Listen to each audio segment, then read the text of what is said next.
আমার নাম সুগত দাস, আমার রোল 19। আমাদের বিষয় হলো গণিত। আমরা এই পোস্টারে আমাদের বিষয় হলো একটা নির্দিষ্ট মাপের জাতীয় পতাকা আঁকা। আমাদের এখানে স্থান হলো মোট মোট মাঝারি সাইজের ছোট আঁকা। দৈর্ঘ্য হলো 20, তারা আমাদের দিল 20। তারপর আমরা প্রস্থ বের করলাম 12।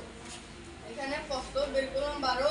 তারপর লাল বৃত্তের ব্যাসার্ধ হলো 5/1। আমরা এখানে 20 গুণ 5/1 গুণ করে বের করলাম 4 সেন্টিমিটার।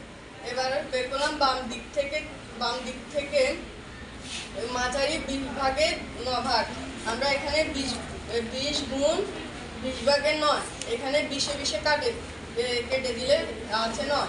এবার 9 সেন্টিমিটার, এখানে হলো 9 সেন্টিমিটার।